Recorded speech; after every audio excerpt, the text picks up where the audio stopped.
안녕하세요. 오늘도 두 번째 시간으로 아내와 함께하는 독서 이야기, 책 이야기. 코로나19로 인해서 많은 분들이 집에서 별걸 다 하잖아요. 음식 만들기도 하고, 또 집도 꾸며보고, 아이들과 재밌는 놀이도 하고. 제 아내도 변화가 생겼습니다. 집을 청소하기 시작하는 거예요. 사실 청소를 잘 하는 편입니다. 그러나 그동안과는 다른 청소를 하기 시작한다는 것이죠. 사실 지금 여러분에게 보여주고 있는 이 비디오 공간도 저희 집 베란다였습니다. 근데 이 베란다를 다 치우고 난 다음에 이렇게 테이블을 놓고 독서할 수 있는 분위기로 만들었다는 것이죠. 그 중에 더 큰 변화는 무엇보다도 책을 읽는다는 것입니다. 오늘 저의 아내를 소개합니다. 안녕하세요. 안녕하세요. 왜 웃고 시작하는데? 아니 좀 어, 목소리 톤을 어떻게 할까 지난번에 녹음한 걸 들으니까 어땠어요? 목소리가 너무 날카롭더라고요. 그래서 오늘은 조금 오늘은 좀 부드럽게 하려고? 네, 부드럽게 하면서 음, 좀 온화한 느낌을 주고 싶다는 생각이 지난번 이제 제 목소리를 들으면서 그런 생각이 들었는데 음. 틀린 것 같아요. 우리 존칭 안 쓰고 오늘은 우리 일상의 대화로 합시다. 네, 저 원래 존칭 썼는데 거짓말하면 사람들이 다 알아요. 요즘 방송 그렇게 하면 안 돼. 하기는 제 그 응. 팟빵을 듣는 제 친구가 연락이 와서 뭐라 그래? 어쩌면 너는 응. 칭찬인지 욕인지 모르겠는데 음. 너는 똑같더라 이러고 카톡이 온 거예요. 왔어? 카톡이 응. 왔어. 그래서 카톡이 이제 왔어. 그 친구한테 응. 별로였구나 그러고 보냈더니 뭐 음. 썩 대답은 없길래 음. 알겠다 그럼 내가 다음번에는 더 잘해볼게 했더니 화이팅 이모티콘을 보냈더라고요. 아, 그 사실 방송을 하면 뭐 우리가 뭐 전문 방송인도 아닌데 뭐 그렇게 할 수는 없고 지난번에 한번 그렇게 뭐 이렇게 존칭을 써가면서 하다 보니까 불편한 점도 있고 또 말을 평상시대로 해야 되는데 좀 걸리는 것도 있고 해서 오늘은 그냥 우리 일상체 언어로 한번 해보면 어떨까 하는 생각이 드는데 마이크를 달고 일상체를 하려고 하니까 그게 더 좀 이상하지? 어색한 것 같기도 맞아 하고 맞아 그럴 이제 수 있어. 하는 대로 할게요. 존댓말이 나오면 존댓말로 하고 음, 하다가 뭐 반말이 나오면 반말로 하고 네. 사실 일주일 만에 지금 책을 2권이나 읽었어. 아주 칭찬해. 정말 음, 아까도 말한 것 중에 네, 음, 제가 안 하던 것들을 하는 것 중에 제일 큰 일이 음, 뭐 집안일이야 어쨌든 뭐 조금 더 청소하고 조금 더 음, 가꿀 뿐이지 늘 하던 일이었는데 음, 사실 책은 늘 보던 거는 아니었는데 이제 일주일에 책을 음, 2권이나 읽었다는 건 물론 뭐 책이 그렇게 어려운 어렵거든. 책은 아닌데 그래도 제가 시간을 들인다는 것 야, 자체가 책 읽기를 도전하는 사람에게 쉬운 책을 읽어라. 어때요? 음, 그것도 사실 내용이 쉬운 건 아니잖아요, 그죠? 일단 음, 고독의 끝에서 걔가 가르쳐준 소중한 것은 그 전편이라고 할 수 있는 그 고양이 책 이야기로 바로 넘어가는 거 벌써? 네 넘어 잊어버리기 전에 말하고 싶어요. 잊어버리기 전.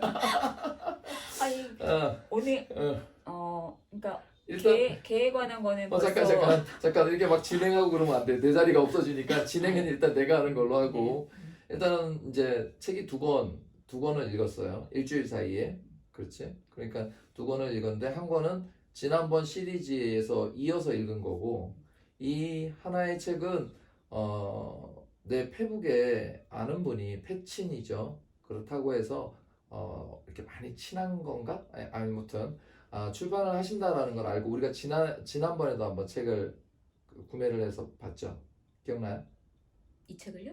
이 책 말고 무슨 책이요? 내가 너에게 뭐 나를 보낸다였나? 시집. 시집. 정확한지는 모르겠는데 어쨌든 그래서 출판을 하는 걸 알았고 그래서 이 음, 책을 음, 지으신 음, 분 작가가 장누리. 장누리님이 음. 그 시집의 사파를 그리신 분이에요. 맞아요. 예리한 지적. 그래서 받고 이번에도 또 책이 나왔었는데 사야지 하고 놓치고 있다가 이곳의 주인공인 어떤 예쁜 소녀가 영상을 보고 안 되겠다 해서 구매를 했던 책인데 사실은 내가 어느 정도 앞부분을 급하게 좀 봤고 또 이따가 한번 얘기할 때 그런 얘기를 좀 했으면 좋겠다는 생각을 해요. 나도 해요가 되네. 쉽지 않구나. 오케이, 알았어. 예. 오케이, 그러면 이제 이 두 가지 책이 있으니까 먼저 고독의 끝에서 개가 가르쳐준 동물 시리즈. 원래는 처음에가 제목이 먼저 읽었던 책이 절망 아니고 슬픔의 밑바닥에서 고양이가 가르쳐준 소중한 것. 그러면 이번에 책은 고독의 끝에서 개가 가르쳐준 소중한 것. 소중한 것. 그리고 참 동물들에게 배워요. 맞나요? 사실 그런 사실 의미는 아니죠. 전편이라고 할 수 있는 고양이는 그런 의미는 아니었고 이 개는 그런 의미가 있어요. 그렇죠. 그 불쌍한 개를 유괴하는 것부터 사건이 시작되는데 그 유괴하는 사건의 여러 가지 사건들이 연루가 되어서 유괴하는 거 어떻게 알아요? 안 봤잖아.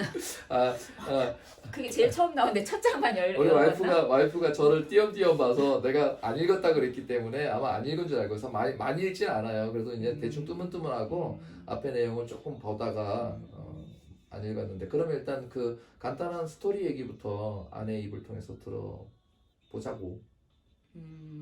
어떤 내용이에요? 고양이에 관한 책을 먼저 읽은 상황에서는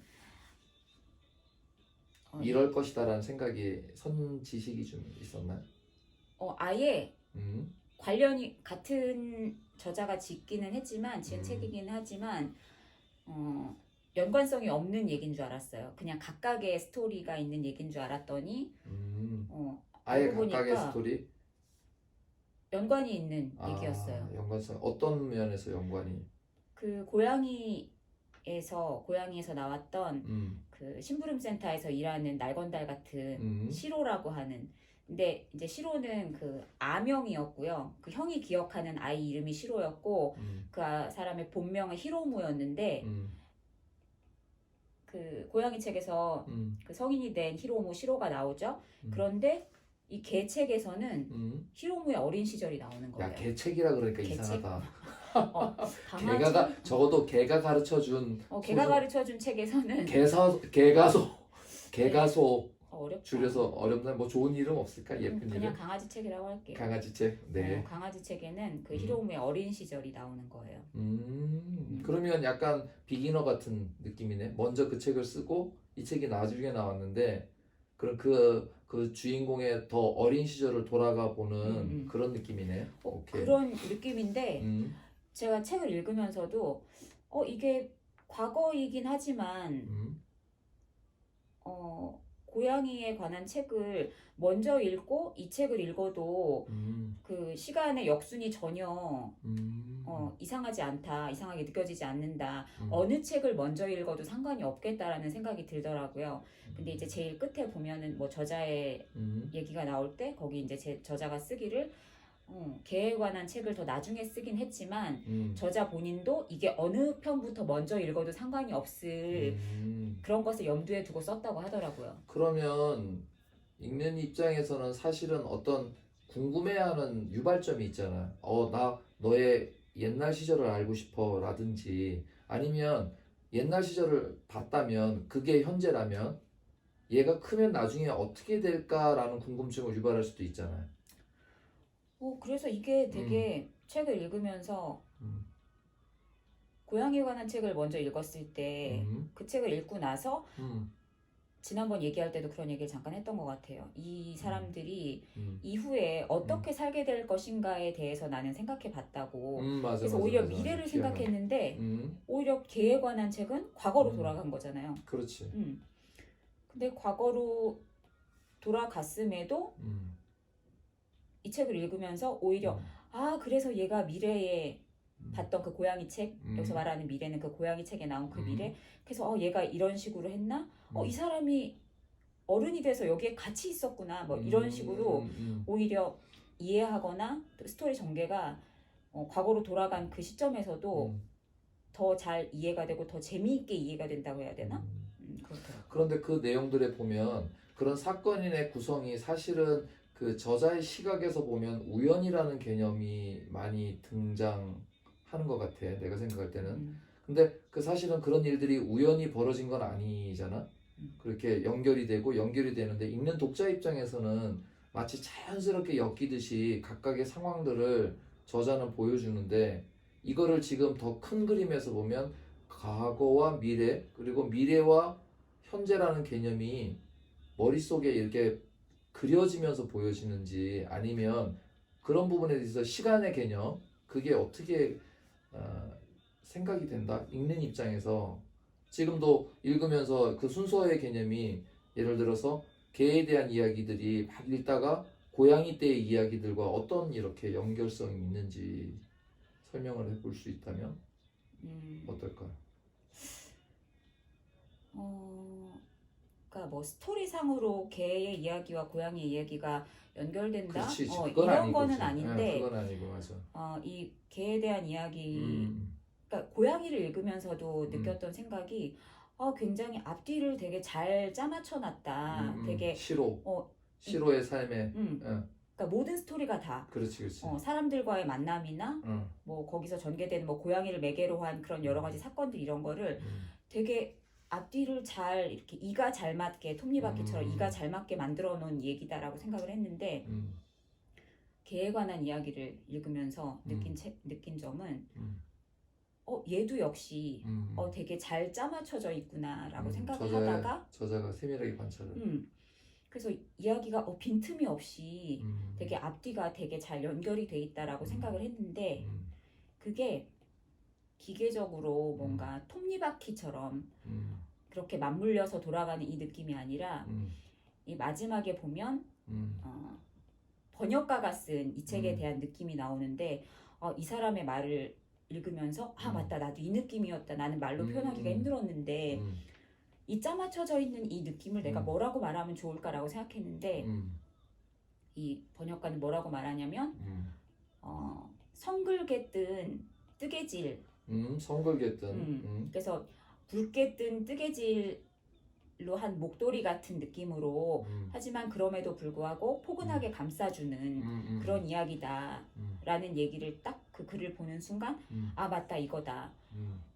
성글게 떴지만 어디 하나 코가 빠지지 않고 야무지게 하나하나를 매듭 지은 그 느낌이 맞다 이 책을 읽었을 때 내 같은 느낌이 기계적인 톱니바퀴처럼 맞물리는 게 아니라 성글게 떴지만 오케이 무슨 얘기인지 그런 알겠다. 느낌이었어요.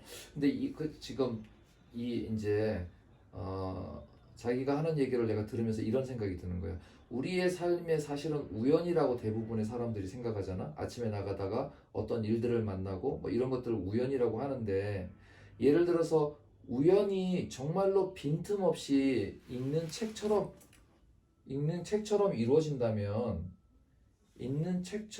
이루어진다면 우리의 삶이 예를 들어 누군가에 의해서 그렇게 저자처럼 지어진다면 우리 각각의 삶이 누군가에게는 목도리처럼 따뜻한 역할들을 할 수 있다? 그런 생각이 지금 들었어. 그러니까 우리는 그런 말, 이렇게 쉽게 이런 얘기 하잖아요. 야, 우연히 일어났겠지. 그건 우연이야. 라고 말할 때 우리는 말로써 우연이라고 설명을 하고 그 읽는 입장에서는 저자의 생각을 아주 잘 짜여진 그 목도리 같은 그거를 이렇게 얼개를 보면서 우리가 느낄 때 정말로 우리 삶 속에 그러한 우연들이 정말로 잘 짜여진 한 사람의 인생을 들여다볼 수 있는 기회가 있다면 그렇다면 과연 우리는 우연히 만난 삶, 우연히 행해지는 삶이라 하더라도 분명히 이 삶에는 의미가 있다라고 생각해 볼 수가 있는 거지. 동의가 돼? 네. 내가 좋아. 오케이. 그러면 이제 그렇게 관계의 개념을 저자가 설명하려고 했고 그 관계 속에서 일어나는 무슨 사물을 통해서 문제를 일어나게 했고 라고 하면 그런 것들이 잘 짜여진 것을 사실은 그 내용에서 읽혀지기보다는 이렇게 조금 마치 드론을 띄워서 높은 곳에 올라서 이렇게 관망하듯이 책을 보는 게 더 좋을까? 아니면 막 우리가 재밌는 스토리에 따라가면서 막 이렇게 스토리의 구성을 따라가는 그런 느낌인가? 어땠을 것 같아요? 책을 읽으면서. 음, 그, 이게 되게 음, 고양이를 읽을 때랑은 다른 느낌이었는데, 음, 고양이를 읽고 나서 이 책을 읽어서 음, 뭔가, 음, 구조가 보인다고 그래야 되나? 이 책은 음, 구조가 있어. 어떤 음, 구조가 있냐면, 음, 세 마리의 개가 나오고, 음, 세 마리의 아빠들이 나와. 음, 각각의 음. 사건들에. 개 주인으로 표현되는? 아니면 음, 개를 보호하는 보호자? 개의 주인이기도 하고, 음, 개의 보호자가 음, 되기도 한 그런 음, 아빠들에 대한 음, 얘기가 나오는데, 고양이에 대해서 읽을 때는 음, 뭐 각각의 얘기들이 있었지만, 아, 음, 이게 세 가지구나. 음, 아니면 뭐 각각의 아빠가 있고, 뭐 아니면 음, 뭐 각각의 개가 있었구나. 뭐 이렇게까지는 기억에 딱 안 남았는데, 음. 이 책은 딱 읽자마자, 어, 개도 세 마리, 아빠도 세 마리래. 아빠도 세 명이다. 죄송해요. 세상의 모든 아빠들 죄송해요. 음. 아빠도 세 명이 괜찮아. 우리 나오는구나. 방송은 세상의 모든 아빠들이 보지 않아. 거의 아빠라고 불리는 사람 중에 들을 수 있는 사람은 몇 명 안 되니까 아쉽다. 아쉬워. 오케이. 열심히 하면 또 알아. 노이즈 마케팅이 될 수 있었는데. 네. 그래서 아무튼 그렇게 해서 음, 오히려 책에 대한 몰입도는 더 있었다고 해야 되나? 그게 음, 어쩌면 음, 전작을 봤기 때문에 더 그런 거일 수도 음, 있는데 사건에 뭔가 음, 내가 뛰어드는 느낌? 같이 음, 막 음, 어디로 뛰어들어가고 음, 뭐 같이 걸어가고 이런 걸 같이 하는 것 같은 음. 그런 느낌으로. 사실 책을 읽으면서 스토리 때문에 그거를 이렇게 우리가 영화를 보듯이 그런 영화화된 소설들이 그런 느낌을 많이 주는데 이거는 어떤 일종의 메시지를 저자가 뭐 따뜻하게 주거나 뭘 위로를 주거나 우리 삶 속에서 일어나는 좀 쉬운 소재들이 우리의 영향을 준다는 그런 개념에서 보면 사실 스토리를 빨려 들어가면서 추리 소설을 읽듯 하는 그런 느낌은 아니잖아? 어땠어? 근데 여기는 음, 뭐라 그래야 되지? 음, 전편에는 없었던 음, 사건 사고들이 있어. 음, 자연재해도 있고 음, 그리고 아까 말했던 개 유괴 같은 음. 어쨌든 의도된 장치. 뭔가 그냥 쉽게 음, 볼 수 있는 거지만 유괴라는 건 어쨌든 뭐 개가 됐든 사람이 됐든 음, 유괴라는 용어 자체가 범죄 용어니까 음, 뭐 개 유괴 거기다 이제 뭐 자연재해도 나오고 음, 그리고 심지어는 사람들이 죽어. 음, 사람들이 죽는 장면도 나와. 음, 전편에서도 그 블루베리 나무를 키웠던 그 음, 딸아이가 죽는 장면이 나오긴 하는데 음. 여기는 아예 대놓고 뭐 아, 엄마가 죽는다든지 음, 아들이 죽는다든지 음, 이렇게 나와서 음. 조금 어 이거 좀 그, 스토리가 세다. 그러면 시로가 어린 시절에 겪었던 일들이 조금은 사실은 더 강했다. 그래서 고양이 쪽에 가 있던 시로는 이렇게 되었다라고 해석할 수도 음, 있을까? 책을 읽을 때는 어, 그 생각을 못 해봤는데 지금 그 얘기를 들으니까 어, 그 고양이 책에서 음, 오히려 형인 고로는 음, 사건을 만났을 때 당황하고 음, 이러는데 음, 그 날간달 같았던 시로 그 음, 히로무는 오히려 덤덤했고 유들유들하다고 해야 유두를 되나? 이 어린아이 젊은 청년이 어떻게 이런 식으로 반응하지 할 정도로 그게 그 과거에 지금 개에 음, 관한 책에서 나오는 그 히로무의 어린 시절에서 좀 더 드라마틱 어, 그런 경험이 사건들이 있었기 때문이라는 생각이 지금 어, 얘기를 하다 보니까 드네. 오케이 오케이 나안 읽어도 연관성을 가지고 역시 역시 짬밥이 있어요. 짬밥이 있어 감사하고 아무튼 간에 그러면 이제 책 얘기를 가지고 우리가 분석하려고 하는 건 아니니까 일단 독자로서 읽고 뭐 비교를 하기는 그렇고 어떤 느낌 뭐 따뜻한 그 전편의 책은 어떤 그런 걸 받았다라든지 한다면 뭐 이번의 책에서는 어떤 느낌을 받았다라고 하면 읽는 독자들 또 관심이 있는 사람들에게 어떻게 읽혀질까 하는 부분을 설명할 수 있을 것 같은데 아까 말했듯이 이 책에는 세 마리의 개와 세 명의 아빠가 나온다고 했잖아요.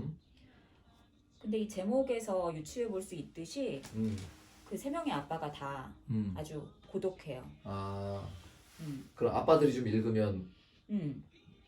그 세 가지 아빠 종류 중에 이렇게 소속이 될 수도 있을까? 자기가? 나는 아니라니까. 이게 어쨌든 일본인 작가가 썼다면 사실 일본의 그 은둔형 외톨이라든지 그런 게 되게 사회적 문제잖아. 그러니까 나가서 뭘 하지 못하는 거는 그것을 함으로 인한 소위 말하는 여러 가지 왕따 그런 행동을 하는 모자란 사람들, 이러다 보니까 그런 사람들은 자연스럽게 은둔형이 되는 그런 스타일이 그 새 아빠의 모델로 나왔다고 생각할 수 있나? 여기 아빠들은 음, 은둔이 사회적 은둔이 아니라 음, 가족으로부터의 은둔. 아, 오히려 사회생활을 더 적극적으로 하는 사람들이야. 세 명의 아빠 다. 음, 한 명의 아빠는 뭐 그 동네 자율방범대 같은 거 이런 걸 열심히 하는 아빠고, 또 한 명은 실제로 구조대 활동을 해서 뭐 외국에 나가서 구조대 활동을 할 정도로 그런 아빠고, 마지막 아빠는 과거에는 형사였고 지금은 이동도서관을 하면서 사람들을 만나는. 처음에 나오는 장면에서. 그러니까 굉장히 음, 대외적으로는 음, 활발한 아빠들이었는데 음, 이 사람들이 정작 자기 가족, 자기 자녀들한테는 본인 스스로 저 사람들이 날 불편해할 거야 라고 스스로 선택한 고독이든지 아니면 뭐 선택이든 아니면 그러니까 자연스럽게 그렇게 됐든, 자기 스스로가 흘러갔든. 방으로 들어가는 음, 고독이라고 하는 방으로 들어가는. 근데 이제 얘기를 듣는 순간 재밌는 이제 생각은 사실 고양이라는 존재는 좀 다 색다른데 개라고 하는 존재는 우리가 가족으로 많이 여기잖아. 주인을 잘 따라가고 주인하고의 그 애착 관계, 그 다음에 그 주인을 알아보는, 그래서 그 어떤 동물보다도 사람하고 친근한 관계인데 오히려 고독 속에서 그 개는 그 아빠들에게 있어서 또 다른 가족과 같은 뭐 그런 그림을 만들었을 것 같다는 생각도 순간 드는데. 그래서 음, 이 고양이 책과 개에 관한 책에서 극명하게 드는 차이가 뭐냐면 고양이는 생물이기보다 오히려 그 책에선 정물에 가까웠어. 그냥 거기 있는. 걔가 그 고양이가 뭔가를 하거나 뭐 이렇지 않고 그냥 단지 그 사건의 매개가 되는 정물 같은 존재였는데 이 개에 관한 책에서 개는 정말 방금 말한 것처럼 어떤 형태로인지 반응을 하지. 함께하는 가족 같은. 그래서 그 각각의 사건에서 굉장히 중요한 역할을 하는 거죠. 막 궁금해진다. 이거를 얘기를 들으면 책을 다 얘기할 것 같아서 이거는 독자들에게 좀 남겨놓고. 오케이.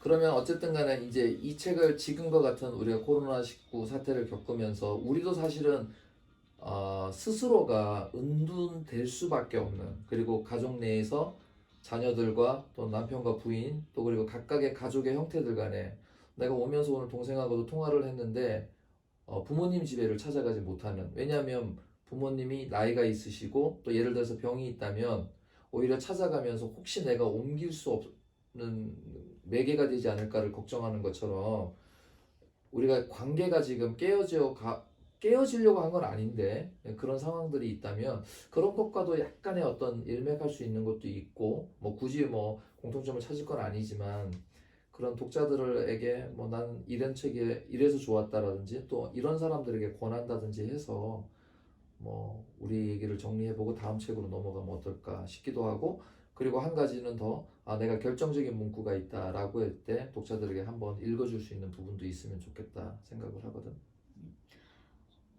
이 책에서의 그 가족 간의 문제가 생긴 이유 중에 하나는 소통하지 않아서. 자기의 지금 뭐 상황이 됐든 아니면 뭐 자기 감정이 됐든 이런 것들을 소통하지 않음으로 인해서 미루어 짐작하는 거지. 내 아들이 날 이렇게 생각할 거야. 내 가족 아내가 날 이렇게 생각할 거야 라는 그런 것 때문에 오히려 이렇게 일이 비틀어져 가야 된다고 해야 하나? 비틀어져 가는데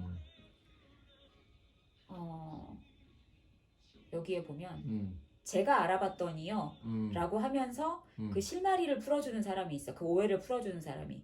그 사람이 누구냐면 고양이 편에서는 잠깐 등장했던 심부름센터의 주인. 그러니까 시로가 일하는 그 심부름센터의 주인. 그 사람인데 그 사람이 여기에 사건마다 이 사람은 심부름센터니까 말하자면 흥신소 사람이니까 뭐 뒷조사든지 뭔지 이렇게 다 일종의 조사 내용이 팩트가 되는 거네. 그래서 오해하고 있었던 내용의 그 말미에서는 항상 이 사람이 내가 알아봤는데요 하면서 사실은 이랬어요 라고 말을 해주는 거야. 근데 이거는 어쨌든 소설이니까 물론 독자 입장에서는 굉장히 그 오해가 풀리는 시점에서 굉장히 시원하고 다행이다라고 안도할 수는 있지만 우리 실제 삶에서 현실에서는 그런 사람이 없잖아. 우리 주변에 심부름센터 사람이 좋은 마음으로 돈 안 받고 그걸 조사해서 이렇게 말해준 사람이 없는데 그러려면 우리는 결국 현실적으로는 소통을 해야 된다는 거지. 아니면 그런 사람 내 주위에 그렇게 그런 사람이 좀 있잖아. 왜 말을 전달하고 싶은데 안 되면 누군가에 전화해서 그 원래 의도는 네가 좀 알아봐줘. 네가 그 사람하고 친하니까 이 관계를 좀 풀어줘라는 그 시그널을 보낼 수도 있잖아, 그지? 그래서 보면서 그럼 이런 사람이 있으면 얼마나 좋을까 우리 인생에도. 그러면 그런 사람들을 또 그렇게 소통하지 못하는 사람들에게는 오히려 이거 독이 되는 거 아니야? 읽고 나면 답답해지는 거 아니야? 그치, 나는 그런 걸 해줄 사람이 없으니까. 그리고 소통을 못하는 문제점도 분명히 있을 테니까 그 원인도 있을 텐데 그냥 막연히 소통을 해봐라고 말할 수는 없는 거니까. 그래서 참 이럴 때 이 사람 이름이 곤노였던 것 같아. 이 사람 같은 사람이 곁에 있다면 얼마나 좋을까. 나에게든 누구에게든 있었으면 좋겠다 라는 생각을. 그런데 우리는 또 그런 면에서는 신앙이니까 신앙인들에게 있어서는 그런 역할들을 하는 존재들이 많이 있잖아. 그러니까 그런 차원에서 보면 그 사람에게 있어서는 방금처럼 내 마음을 알아주는 존재, 사실 개라고 하는 존재가 그 말은 못하지만 개라는 존재가 의외에 이런 거 있지. 고양이는 말을 해놓으면 비밀을 지키는 존재 같은 느낌이 들고, 개는 말을 해놓으면 그 말에 대해서 반응을 해주고 나에게 더 가까이 더 와주는 존재 같은 느낌이 있잖아. 그지? 그래서 그 개라는 그 동물을 이용했을 때는 작가가 아마 그런 장치를 하고, 사실 그래서 막 개에게 우리가 온갖 정성을 쏟는 거는 사실 개가 내 마음을 알아주는 건 아니거든. 그런데도 불구하고 그런 개의 행동, 나에게 와서 꼬리를 치거나 나를 알아봐주는 행동들이 사람으로 하여금 내가 인정받고 오히려 개에게 있어서 나는 좋은 존재라는 그런 느낌을 생각해보지 않을까 하는 생각을 했거든. 그래서 남편들이 집에 들어오면 개보다도 낮은 서열. 사실 개가 하는 거라고는 꼬리치고 와가지고 보채고 끙거리는 거밖에 없고, 우리 그 개 대통령 나와서 우리 개가 달라졌어 이런 거 보면 항상 보호자와 개의 위치를 구별해 주는데, 사람은 그걸 구별하지 못하고 개와 나를 동일시 여기잖아. 그런 생각을 해보면 이 작가가 그런 의미에서 고양이보다는 개를 더 어린 시절에 그 애착의 관계 속에서 소통하는 대상으로 고독한 아버지에게 있어서도 일종의 가족과 같은 내 마음을 알아주는 존재, 그렇게 장치하지 않았을까. 근데 사실 우리는 개하고는 소통할 수 없거든. 개가 주는 유익은 많지만, 그런데 사실 그 유익은 자기도 알다시피 사람에게서 얻어야 되거든. 그 부인에게서 얻어야 할 부인과의 그런 게 있고, 남편에게서 얻어야 할 그런 게 있고, 자녀들에게서 얻어야 할 그런 게 있고, 또 친구와 우리 주변에 있는 이웃들과 얻어야 할 그런 것들이 있다는 거지.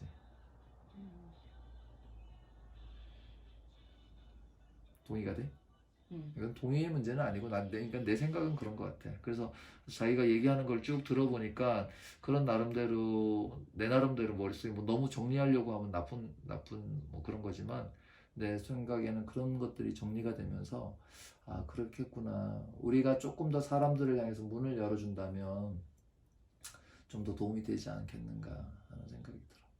오케이. 그러면 이제 그 읽었던 씬 하나를 설명해주고 그 내용을 한번 읽어주면서 요 책에 대한 마무리를 한번 해보면 될 것 같아. 아까 이 책에 사건 사고들도 나오고 사람이 죽는 장면도 나온다고 그랬는데 이제 두 번째 개가 나오는 장면이 있는데 이제 여기서는 책에서는 토사재해라고 표현을 하는데 그러니까 토사재해? 산사태가 난 산사태, 거야. 산사태, 토사.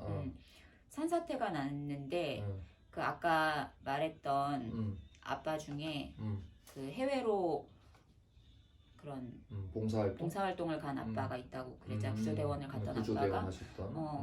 그래서 이 집에는 이 엄마랑 아이랑 그리고 외할머니 외할아버지가 살고 있었는데 이 아이는 히로무의 친구야. 히로무의 친구인데 그 산사태로 인해서 얘만 살아남고 온 가족이 다 매몰 사고로 다 죽은 거야.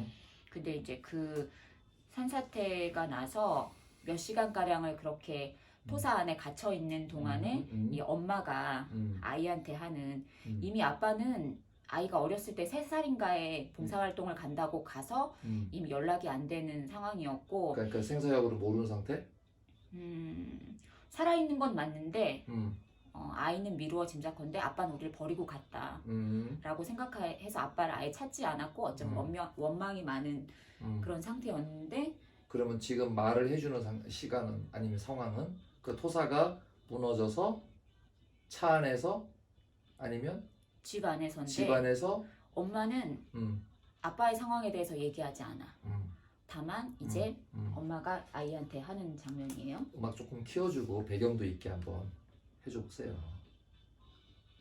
덩크슛 나오는 것 같은데 이거 좀 슬픈 내용인데 덩크슛은 좀 왜? 덩크슛 얼마나 슬픈데. 하바라바 히야라 나오는데 아니 키가 작아서 덩크슛 못하는 게 얼마나 슬픈 이야기인데. 자 한번 읽어보겠습니다. 토사가 내려앉아 가는 집에서 초등학교 2학년이었던 하루토와 엄마는 이런 대화를 했다고 한다. 미안해 하루토. 아마 엄마는 먼저 천국에 가게 될 것 같아. 하루토 혼자 남을지도 몰라. 그렇지만 하루토는 천천히 와. 하루토는 뭘 잘 잊어버리잖아. 그러니까 천국에 갈 때는 잊어버리는 것 없도록 천천히 준비해서 와야 돼. 소풍 갈 때보다 더 준비가 많이 필요하니까. 게다가 말이야, 천국에 가려면 눈에 보이지 않는 준비물도 필요해. 뭐나? 끌게요 그냥. 천국에 가려면 눈에 보이지 않는 준비물도 필요해. 눈에 보이지 않는 준비물? 눈에 보이지 않는 준비물. 먼저 첫 번째는 누군가를 지키기 위한 씩씩한 용기. 그리고 하루토가 앞으로 만들 가족과의 추억.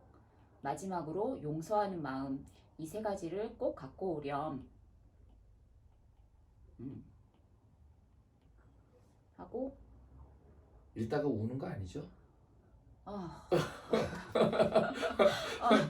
울고 막 그러는 거 아니죠? 울고 그러는 거 아니죠? 자, 근데, 조금 한번 느낌 가지고. 그래서 엄마가 이렇게 이제 지금 이제 죽음을 엄마는 직감을 했고 아이는 몇 살쯤 됐어?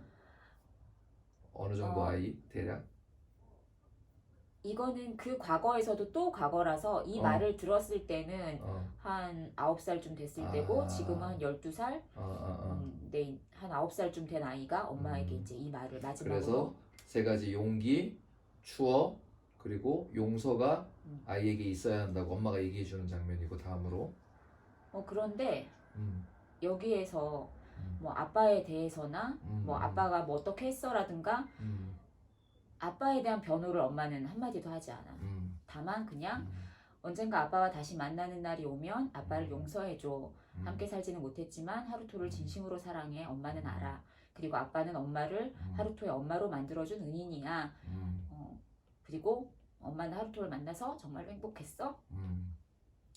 하루토의 엄마가 될 수 있어서 인생이 너무너무 풍요로워졌어. 엄마 아들이 돼줘서 고마워. 아무튼 이런 얘기가 나오는데 아까 말한 엄마가 말한 준비물 세 가지 용기? 그냥 용기가 아니라 누군가를 지키기 위한 용기 그리고 가족과의 추억 그리고 용서하는 마음 그게 이 엄마가 하루토에게만 남긴 준비물이 아니라 모든 아빠들 혹은 이 그렇지, 책을 그렇지, 읽는 그렇지. 모든 사람들에게 남기는 얘기인 것 같은 거야. 그런 느낌이 충분히 전해질 수 있지. 그래서 이 엄마가 왜 이런 얘기를 했는지는 나중에 책을 읽으면 알게 돼요. 하다가 또 그 감정적으로 그때의 느낌이 올라와서 네 그렇게 하겠습니다. 이 책을 정리하는 것은 조금 더 시간을 보내보는 걸로 하고요. 자, 두 번째 책은 느려도 괜찮아 빛나는 너니까. 사실 이거는 내 개인적으로 내가 먼저 얘기를 좀 해야 될 것 같아. 사실은 자기나 나는 사실 영화를 볼 때도 우리는 대체적으로 사전 정보 없이 영화를 보는 스타일이고 또 그런 거에 대해서 두려워하지 않는데 사실 책을 읽을 때도 책에 대한 사전 정보보다는 물론 필요하긴 하지만 이번 책에 대해서는 큰 사전 정보가 없이 나는 그 꼬마 소녀 이름을 얘기해도 뭐 크게 문제되진 않을 것 같아요. 온유? 그 온유가 그 대표가 올린 그 영상을 보고 너무 귀여웠고 와 이건 엄마 책 소중하니까 이렇게 꽂는 장면을 보면서 내가 이거 이렇게 해야지 해서 이렇게 구매를 했고 사실 페이지를 넘기면서 너무너무 깜짝 놀랐어. 그리고 자기나 내가 약간 뭐랄까 새드 무비를 잘 안 보려고 하잖아. 눈물도 흘리고 또 너무 슬퍼하고 하게 돼서 그래서 처음에 책을 펼치는 순간 이게 약간 미안한 마음이 개인적으로 들었지. 예. 그런 정보 없이 읽는 뭐 문제가 아니라 머릿속에 이 나이에서 오는 그 하고 띄어지는 쫙 뒤에 따라오는 그 무거운 생각들. 그걸 읽으면서 이러이러한 책이 있다라고 당신에게 권했고 당신이 읽었기 때문에 그래서 사실은 이 책의 스토리를 얘기하거나 뭐 그렇기는 좀 그렇고 또 스토리가 있는 그런데 우리가 살면서 어떤 삶들과 연결되어 있다라는 생각 그 사람의 이야기를 듣고 그 사람의 삶을 우리가 엿봤다면 그 삶에 대한 일종의 책임은 있다라는 생각이 나는 개인적으로 들어. 예전에 내가 어느 목사님의 설교를 이렇게 듣는 기회가 있었거든.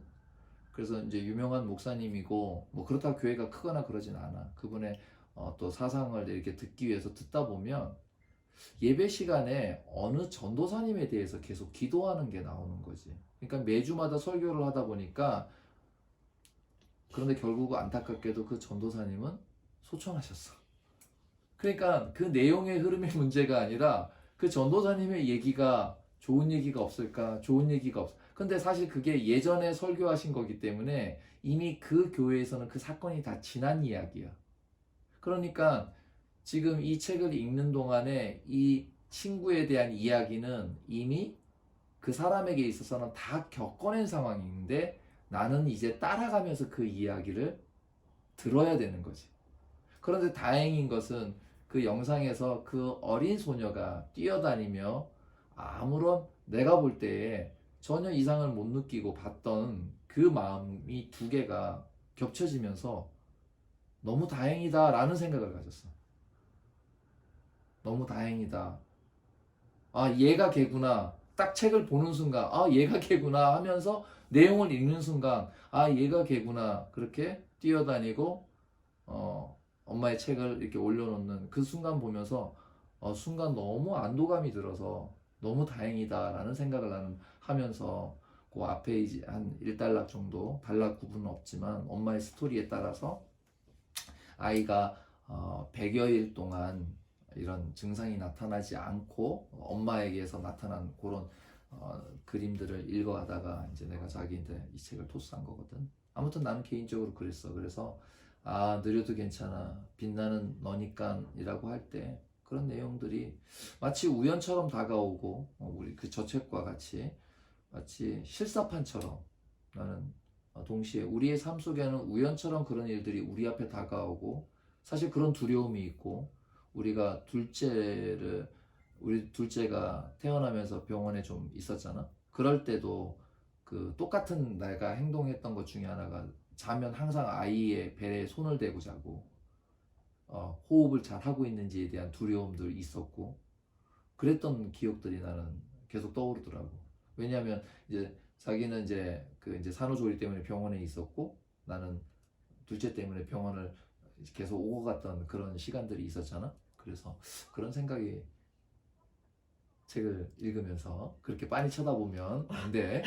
그랬던 시간이 있어서 근데 지금 뛰어다니는 장면이 이미 내가 페이스북 영상으로 봤기 때문에 너무 다행이다라는 마음으로 읽었던 것 같아. 나는 그렇게 해서 조금 더 남은 부분을 뭐 차분하게 좀 읽었으면 좋겠다는 생각이 들고 이제 읽었던 당신에게 내가 이제 마이크를 토스할 테니 당신이 한번 얘기를 해보면서 마무리를 하면 좋을 것 같다는 생각이 들어. 나는 이 책을 읽으면서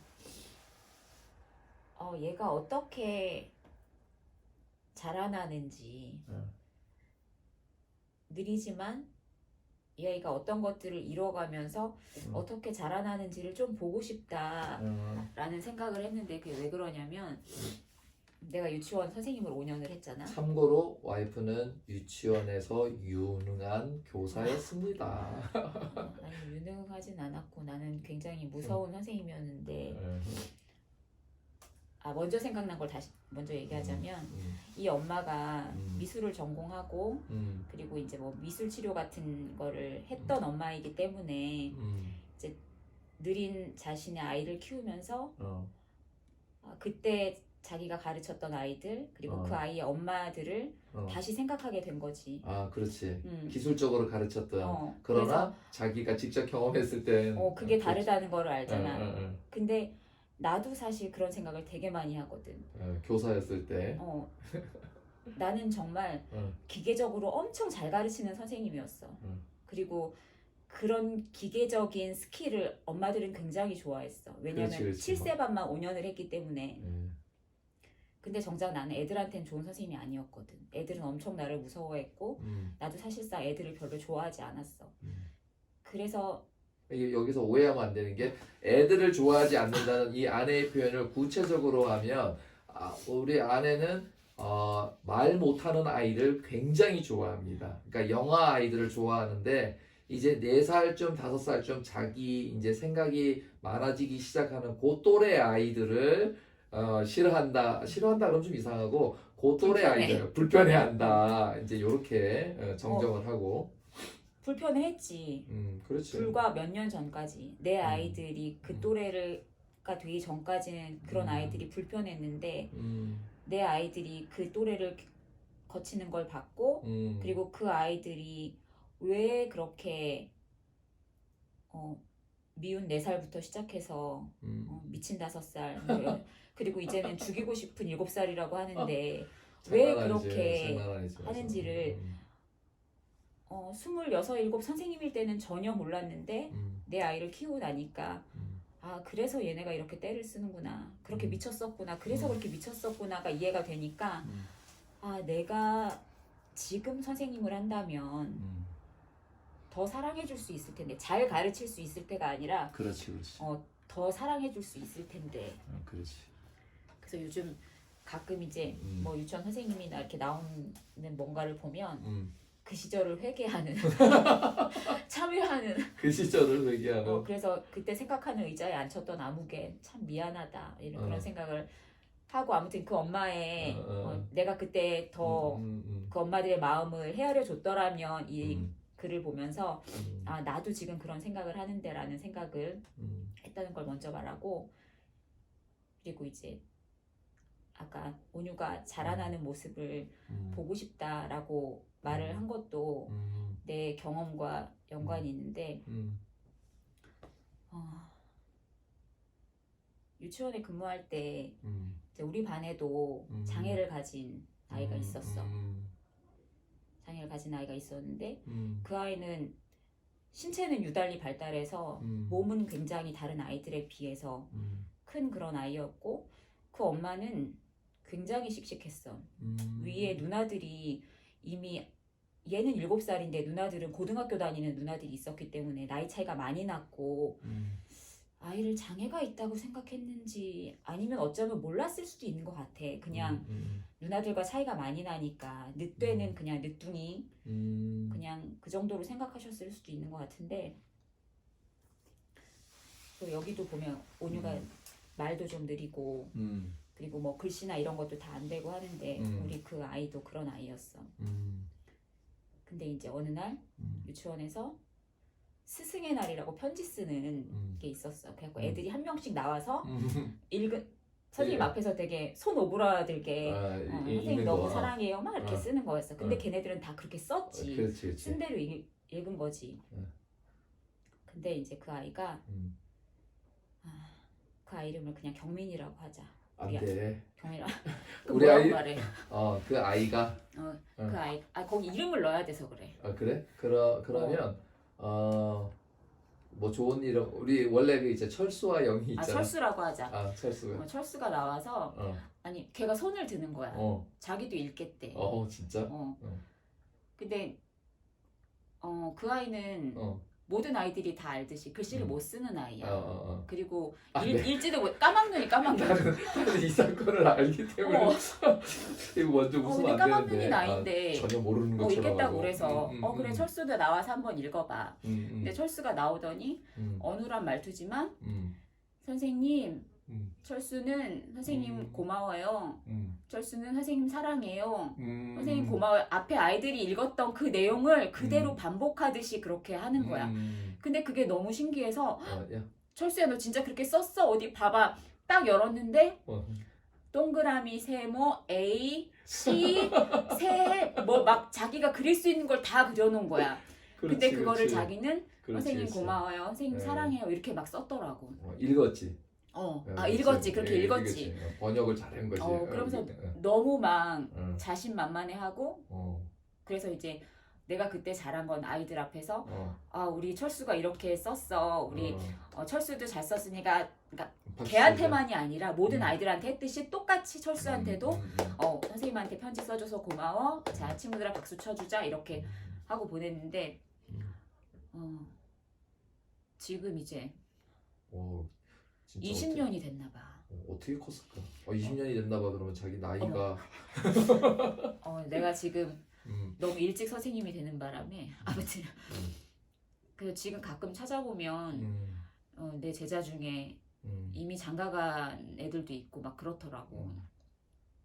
야 유치원 선생님도 아이들을 제자라 그러면 제자지. 우리는 교육부에 그렇지. 소속된 거니까. 그렇지. 우리는 유치원은 선생님 케어하는 게 아니라 교육을 하는 애들이니까 당연히 제자지. 난 역시. 스승이고 제자지. 우리는 좋아. 스승의 날도 챙겨야 되는 스승인데. 맞아. 뭐 여러 아이들이 5년 동안 있었으니까 뭐 1000여 명의 아이들이 있었을 우리 반 포함해서 막 이렇게 있었을 텐데 그 중에 제일 기억나고 제일 궁금한 아이는 그 아이인 거야. 우리 철수는 어떻게 컸을까? 지금 이제 20대 중반이 넘었을 텐데 이 아이가 우리의 기대가 있지. 잘 됐으면 좋겠다. 그래서 그 엄마는 맨날 그랬어. 아니 내가 유치원 선생님을 하면서 제일 듣기 싫었던 말이 뭐냐면 엄마들이 유치원 버스를 태우거나 내릴 때 잘 놀고 와 아니면 잘 놀고 왔어? 라고 말하는 거야. 난 애들이랑 놀아주는 사람이 아닌데 근데 그 철수 엄마는 내리면 오늘 선생님이랑 공부 열심히 했어. 와서 공부를 하고는 1도 안 하는 철수인데 그 엄마는 항상 우리 철수 가서 뭐 배웠어? 공부 열심히 했어? 즐거웠어? 라고 물어보고 선생님한테 감사하다고 인사해라고 하는데 아마 그거는 우리 여기에 그 엄마도 마찬가지로 아이의 상황이 그러다 보니까 그러니까 그 원래 또래 아이들의 엄마에게 있어서는 사실은 그 의미가 논다라는 의미 속에 있지만 그런 엄마 입장에서는 분명히 아이의 상황을 알고 있으니까 아이가 늦대고 따라가는데 어렵고 하다 보니까 항상 배움이라고 하는 거에 이렇게 자기 마음 또 생각이 곤두서 있는 것 같아. 그러니까 지금에 와서 그런 내용들을 보고 이제 자기가 했던 얘기들을 생각해 보면 이 말에서도 잘 배우고 왔어. 뭐래도 하나 더 배워야 이 아이가 이 세상에서 자기의 삶을 살아간다라고 생각을 하는 것 같아. 근데 이 엄마는 아이 아이한테 이제 그렇게 철수한테, 물어보면서 철수한테 그렇게 어. 물어보고 어. 애가 막 이렇게 오늘 있었던 일을 막 얘기하고 싶어서 그 짧은 순간에 우리는 빨리 차를 이동해야 되는데 나 하원지도를 해야 나를 되는데 붙들고 엄마를 붙들고 막 이렇게 얘기를 하고 싶어 하면 엄마가 이러면서 나를 보고서 눈을 막 찡긋찡긋 거리는 거야. 무슨 의미인지 알지. 그렇지. 얘가 가서 뭘 했겠어요. 오늘 하루 잘 보낸 것만으로도 감사합니다라는 그런 의미지. 그래 여기에 나오는 그 엄마도 아이가 가서 그런 일이 없었을까 하는 그 노심초사하는 그 내용들이 보여지는데 참 한편으로 가슴 아프지만 일단은 지금까지의 결과는 알잖아. 그래서도 너무 그렇게 마음속에 상처받지 않고 읽을 수 있어서 나는 개인적으로 처음에 얘기했던 것처럼 사실 그런 안타까운 이야기들은 굉장히 읽어내기가 너무 힘든 것 같아. 그러니까 그런 마음 되게 눈물이 많이 날 것 같았는데 처음 시작하면서는 정보 없이 나도 읽었으니까 그렇지. 내가 당신한테 줄 때 몇 번 보니까 바로 넘기다 보니까 아이가 느리구나 느린 아이구나 라는 거를 알았을 때 보지 말까? 그런 생각 들지. 나 이런 거 싫은데 라고 그렇지. 했는데 눈물 나는 뭐 포인트가 있긴 했지만 그래도 그렇지. 그게 막 그렇지. 구구절절 막 그렇진 않았는데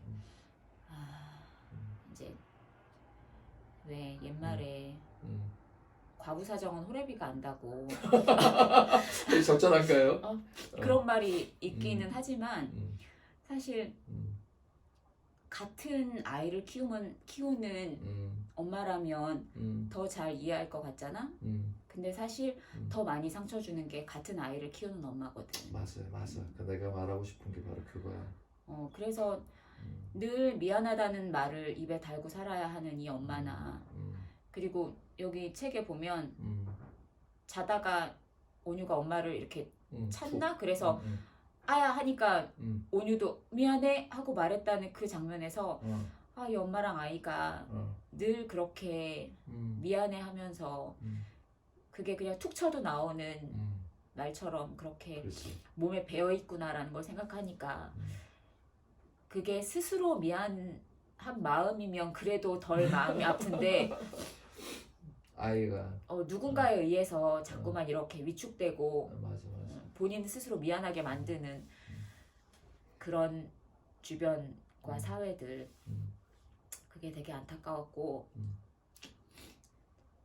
그리고 이제 또 글에 보면 아이가 이제 누구를 때렸나 물었나 그래서 엄마가 편지를 썼더니 그 상대편 엄마가 온유니까 괜찮아요. 거기에서 내가 한번 울었어. 그런 사람들이 많아져야 되는데. 그런 의미에서 우리는 우리 인생이란 참 어떤 의미에서 사실은 이 책을 읽으면서 이렇게 글을 기록에 남기고 또 이걸 책으로 내서 세상에 나온다는 얘기는 앞으로 이 친구에 대한 이름은 계속적으로 기억될 거고 또 그의 삶은 어떻게 보면 사람들에게 있어서 회자될 수밖에 없다는 생각을 나는 하거든. 그러나 모험이라고 하는 것은 인생에 있어서 분명히 존재해요.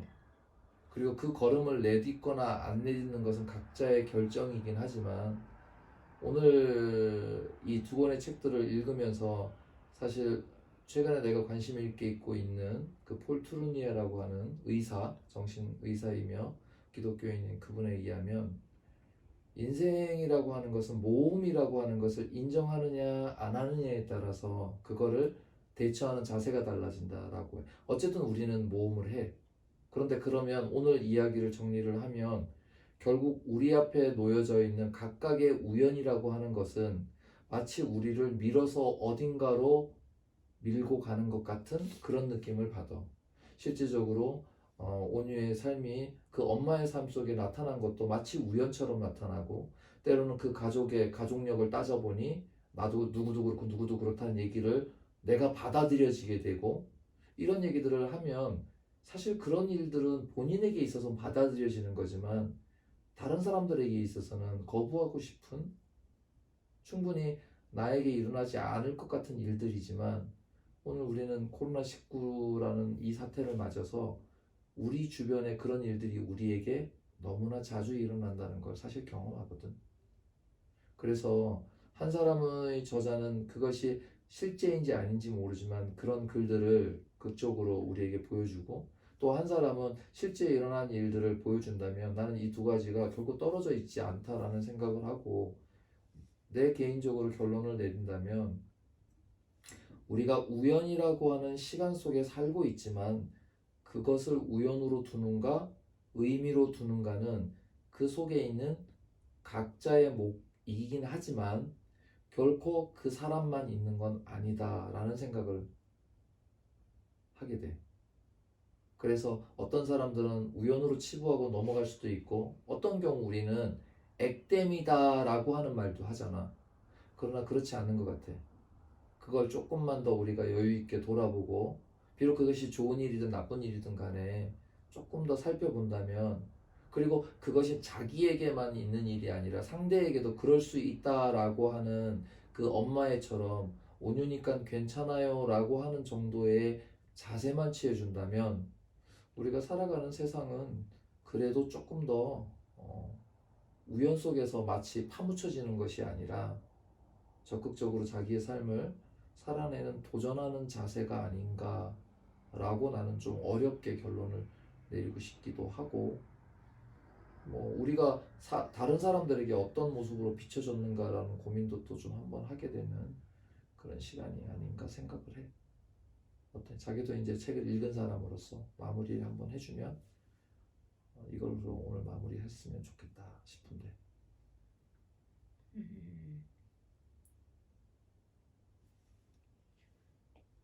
나는 너무 많아? 아니 뭐 계속 반복되는 말인 것 같긴 한데 반복되는 얘기 하지 마. 그래도 한 번만 더 반복을 하자면 반성을 하게 되는 것 같아. 아, 반성을 하게 된다. 좋은 선생님이지 못했던 것에 대한 반성과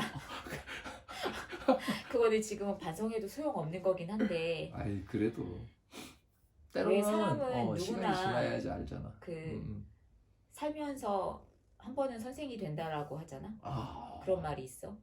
누구나 살면서 한 번은 선생이 된다. 검색해보고 싶다. 근데 그게 단지 유치원 선생이었던 나는 그 시간만이 나의 선생의 시간이라고 생각하지 않아. 또 나는 누군가에게 내 자식들에게든 뭐 내 이웃에게든 선생이 될 수 있을 텐데 나는 그때 같은 선생은 되지 말아야지. 그래서 그런 반성을 했고 그리고 이제 온유와 온유 엄마를 보면서 뭐 나랑 직접적인 관계가 있진 않았지만 있는 사람은 아니지만 그리고 실제 내 주변에 그런 사람이 지금 현재는 없다고 생각되는데 있잖아. 있어? 그 아픈 아버지를 모시고. 아픈 아버지. 왜 이래? 아니 그렇긴 한데 이제 오케이. 근데 왜 그런 거 있잖아. 저 사람보다 상황이 나으니까. 그 사람은 모르지만 내 스스로 나는 저 사람보다 나아라는 그게 뭐 그러니까, 우월감이라고 할 수는 없는데 우월감이라보다는 좀 그렇지, 안도감, 일종의 안도감에서 오는 그런 내용이지. 근데 이제 그런 마음이 미안해지는 거야. 이 책을 그렇지, 읽으면서 그렇지. 내가 그 사람보다 우월할 게 없는데 내가 아픈 아이를 둔 엄마보다 우월할 게 없고 내 아이가 그 아이보다 우월할 게 없는데 내가 평범한 일상에서 혹여나 그런 마음으로 다른 아이나 다른 엄마를 대하진 않는지 그래서 좋은 친구 엄마가 아니었던 것에 대한 반성 그게 온유 엄마가 됐든 뭐 다른 누구의 엄마가 됐든 그래서 더 좋은 선생이 되고 더 좋은 친구 엄마가 되자. 그런 반성을 해보았습니다. 오케이, 알겠습니다. 아이고, 긴 시간 동안이었는데 두 권의 책을 가지고 뭐 당신이랑 대화할 수 있는 기회가 돼서 또 듣는 사람들에게도 좀 영향을 미치고 그분들도 두 권의 책 아니면 적어도 느려도 괜찮아 빛나는 너니까 라는 책을 이 어려운 시기에 한번 읽어보시면 어떨까 추천을 드리고 그래서 이 홍림의 대표님께서는 날개를 달아달라고 얘기하셨기 때문에 여러분들이 좋은 구독자가 되어 주시면 큰 도움이 되지 않을까 이렇게 한번 생각해 봅니다. 일단 저한테 날개가 달렸어요. 날개가 달렸습니까? 감사합니다. 오늘은 여기까지 마치겠습니다. 악수로 마치겠습니다. 감사합니다. 수고하셨습니다.